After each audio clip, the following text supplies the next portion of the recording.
Hi everyone. In this lab, we're going to talk about yeasts. And when people think about yeasts, I think the two most common things that people think about is baking. So baker's yeast as well as yeast infection. So these are two different examples, and they're good different examples because they show you the good aspect of some yeast species, such as their use in baking, and then the detrimental aspects, which is causing infections. And the yeast that we use for baking and the yeast that causes infections are two very different species of yeast, but that gives you an idea that just like all organisms within bacteria, mold, everything, there's good and bad. So this is an image of what we call like the good yeast, the one used in baking. This is Saccharomyces, and then here is a picture of Candida, which is the yeast that causes yeast infection, and we will talk about all of this. Okay, to start off with some background, yeasts, like mold, are part of the domain Eukarya, so they're eukaryotic organisms, and they also, like mold, are part of the kingdom fungi. They're unicellular organisms. Remember, mold was multicellular.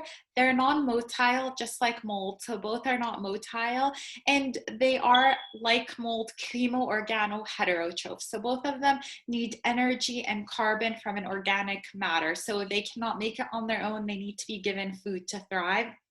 Now, yeast are facultative anaerobes, meaning they can use any metabolism. They can grow if there's oxygen, they can grow if there's no oxygen.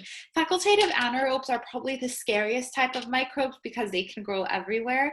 And when we look at yeast, scientists identify them either by their microscopic morphology or by biochemical tests. So again, here is the yeast used in baking, and then this here, I'm talking about a yeast infection. And most of them are free-living, some are pathogenic. So free-living yeast is like the yeast that we see for baking and making alcohol.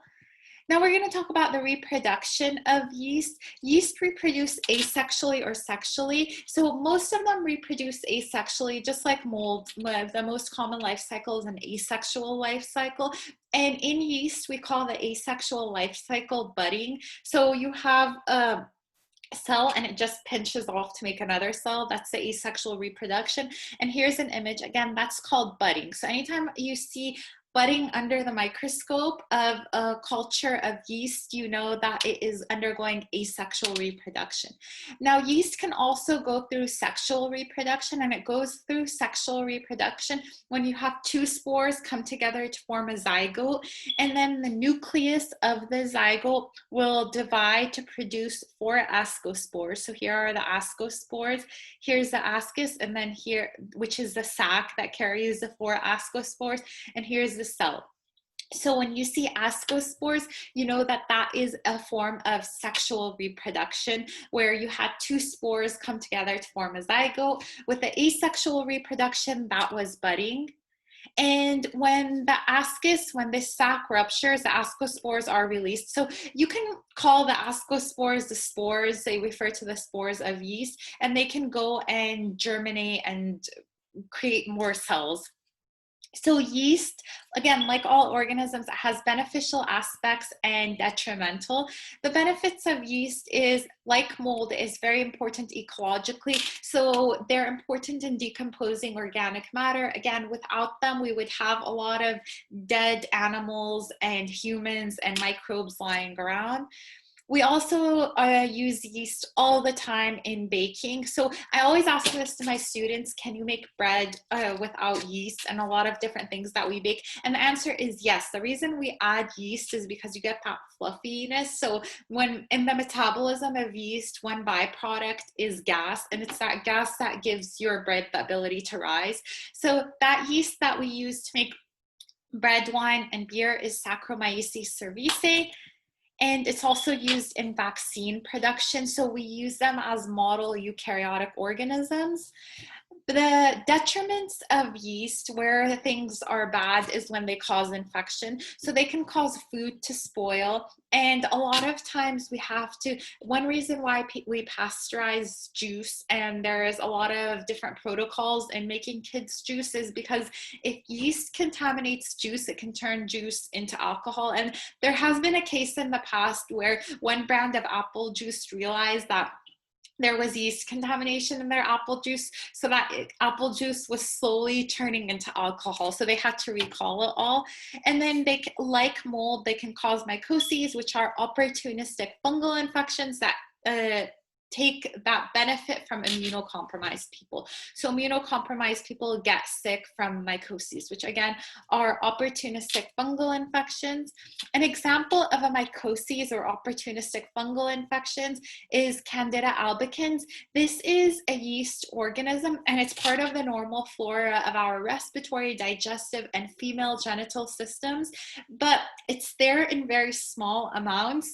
And so naturally a healthy human has this yeast in them, but again, it's there in small amounts, and it's kept in check by all the other microbiota that you have, all the other good bacteria. The problem is that when that bacteria goes away because you take a strong antibiotic, you have more room for this yeast to grow, so the overgrowth of it can lead to an infection.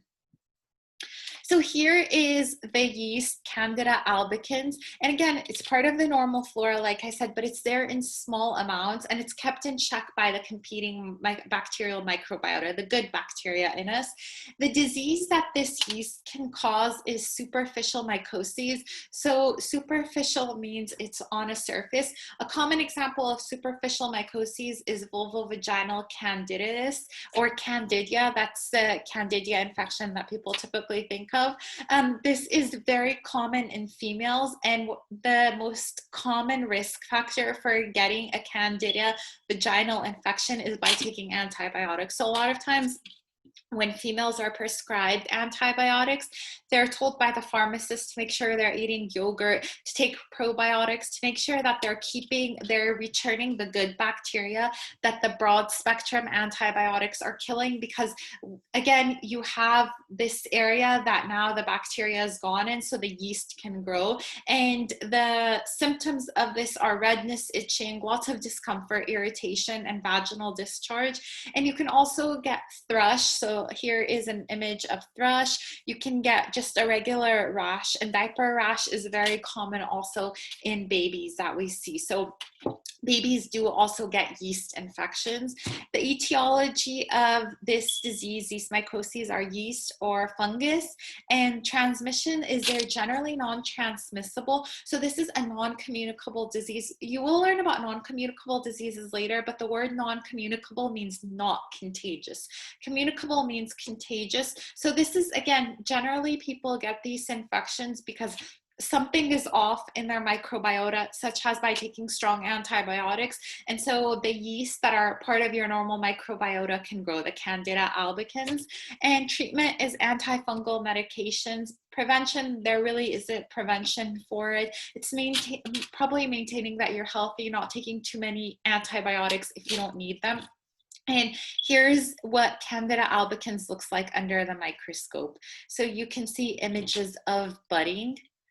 And I'm going to show you now images of a different yeast. So Saccharomyces cerevisiae, again, this is the yeast that is used with baking and making alcoholic drinks. So here are images of this yeast. So again, yeast have a sexual and an asexual life cycle.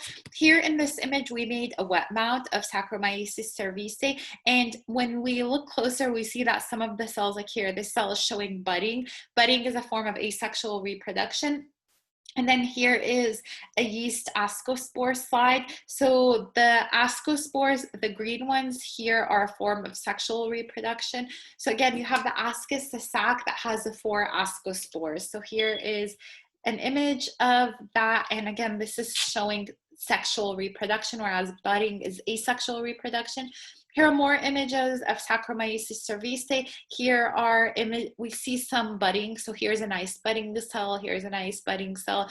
Again, this is asexual reproduction of this yeast. And then with the asexual reproduction, with the sexual reproduction is where we see the ascospores, where you see the ascus, the sac, carrying the 4 ascospores. And what I want everyone to know from this lab is the domain and kingdom that yeast belong to. So just like mold, they are domain eukarya, they are kingdom fungi. So both yeast and mold are fungus. differentiate mold from yeast, name some beneficial and detrimental aspects of yeast that we talked about, know the details of the yeast organisms, so know that they're unicellular, they're non-motile, they're facultative anaerobes, and they're chemoorganoheterotrophs. Know what the budding yeast looks like under the microscope, and remember, budding is asexual reproduction. Know what yeast ascospores look like under the microscope, and it is sexual reproduction. So both of these are images of Saccharomyces cerevisiae, and here's a Candida albicans, which causes typical yeast infection. And then know the risk factor for vulvovaginal candidiasis, which is basically taking broad spectrum antibiotics.